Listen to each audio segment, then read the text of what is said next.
Le vrai faux de l'info de la matinale, Jean-Philippe Ballas, bonjour. Bonjour Thomas. Ce matin, un canal. Oui, le canal Nord-Seine avec Manuel Valls, le Premier ministre invité du grand rendez-vous hier matin sur Europe 1. Prenons l'exemple du Nord-Pas-de-Calais, Picardie. Les grands projets d'infrastructure, je pense au grand canal Nord-Seine que soutient le gouvernement, il va être financé à près de 40% par l'Union européenne.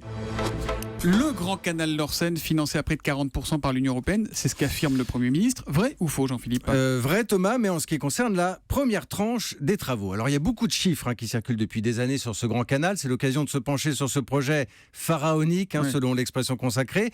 Le concept, 106 km de canal pour relier la France au nord de l'Europe et à ses grands ports, permettre le passage de barges gigantesques. Sur le papier, c'est un vrai boom économique et un sujet de campagne évidemment pour la région Nord-Pas-de-Calais-Picardie. Concrètement, combien ça coûte? Alors je vous parlais de la première tranche, elle est chiffrée à près de 2,5 milliards d'euros, subventionnée donc en partie par l'Europe, une aide de 980 millions. On est dans l'ordre d'idée donné par Manuel Valls, 40%. Et cette première étape des travaux devrait s'étaler entre 2017 et 2020. Bon, ça c'est la première tranche, et ensuite alors? Ensuite, c'est la deuxième tranche. Oui. Et là, l'estimation Imparable. totale, pour l'instant, c'est cohérent. L'estimation, la totale, cette fois, monte à 4,7 milliards d'euros. Et là, ce serait jusqu'en 2023. Il y aura aussi des coûts annexes, forcément. Là encore, en principe, l'Europe doit participer à hauteur de 40%.